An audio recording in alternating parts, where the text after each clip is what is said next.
This is a bittersweet moment for me. It's great to see the measures that we fought so hard for in the bill coming into fruition. But in my heart, I know that it's all based on the faulty premise that all these prisoners could achieve release if they jumped through all the hoops and tried hard enough for long enough. Imagine an engine that was fundamentally flawed in its design, so much so that it was discontinued and no more parts were made after 2012. But for some reason, we are refusing to scrap that faulty engine, and many of the parts that might have worked initially are now falling apart or are irreparably damaged. Now, if we were talking about a real engine, we'd scrap it, but we are not talking about a real engine, are we, my lords? We're talking about human beings whom we have irreparably damaged by trying to fit them into the maw of a machine which has torn them apart in the process. So the $50,000 question is, if we're not going to do a resentencing exercise, what is the alternative? Because, my lords, further fiddling with a broken system is not going to do it. The prison system is, to extend the engine analogy, running dangerously hot on 97% capacity. So perhaps we shouldn't expect too much until maybe after the sentencing review and the introduction of a radically different culture to the throw away the key mentality. So, this report. I commend everyone who's worked so hard to produce it, and the people who work tirelessly within the proverbial machine to keep it limping along. The report's 7 months late. Even though it was completed in April this year, it was not released until November. Various reasons have been given, but with changes moving on apace, we hope, it would be good to know what further progress has been made since last April. Noble Lord Blunkett was particularly keen to ask this question had he been able to be here today. There's a lot of information to digest here, but also questions that, with hindsight, I wished I'd asked before.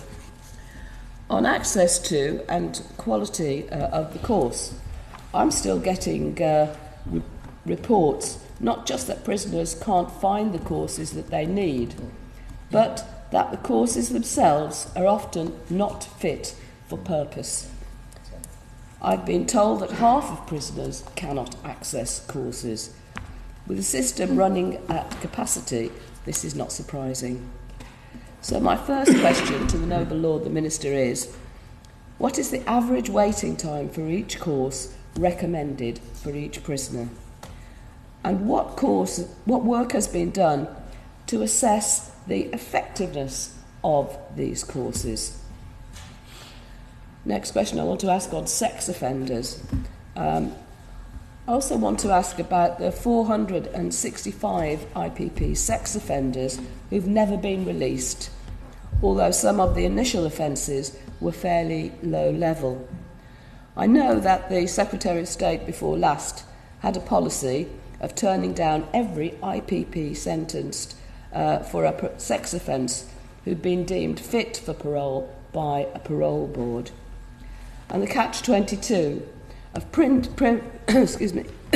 of proving that you are not going to reoffend in something you have no opportunity to do really kicks in. This really won't do, but I don't know if there are any special measures being taken to fit sex offenders into whatever passes for acceptability for release. If the answer is obvious, and I didn't read the report well enough, then perhaps the Noble Lord the Minister could write to me and not waste further time. On reasons for recall, I wonder if there are any figures available on reasons for recall. It seems that from the report, the number of recalls has been pretty steady in the last 6 years or so.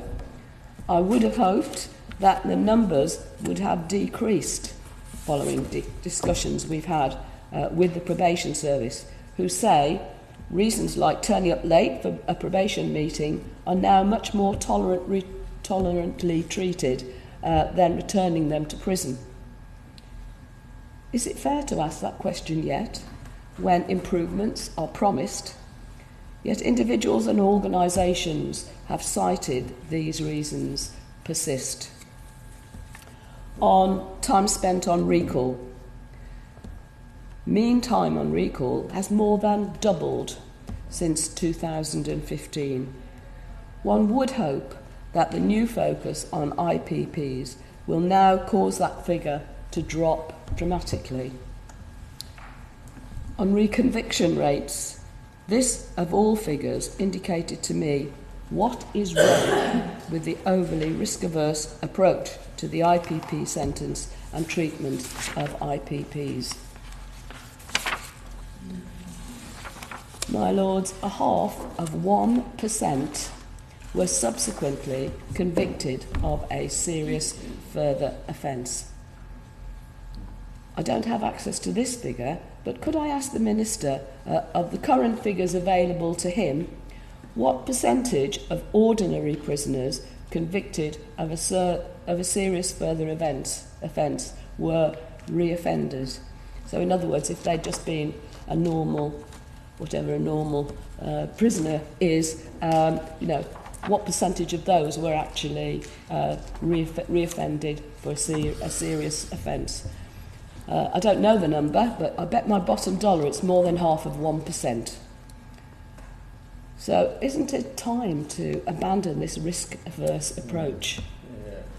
Change the culture which blames probation and parole services for failure, and congratulate them on all the difficult work that they do.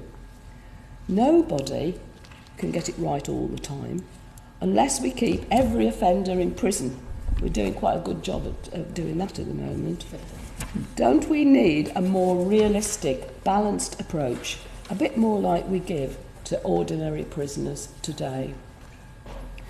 The system works to a degree, and as far as can be managed without omnipotence, without locking up some people for life on the off chance that they might reoffend. My lords, there are prisoners dying of cancer, confined to wheelchairs, still serving the IPP sentence. Shall we build a bit of compassion into this wonky, dysfunctional machine of ours? Or better still, design something else, which is less likely to turn an IPP sentence into an actual life sentence. I welcome Lord Woodley, where is he? Oh, there. PMB, and I will be supporting it very strongly when it comes before the House. But if not resentencing, we still need an alternative to the dysfunctional system that we've got. So I look forward to the contributions of other noble and learned lords who know a lot more than I, and to the response of the Minister, who is very much put upon to deliver messages we're not always minded to hear.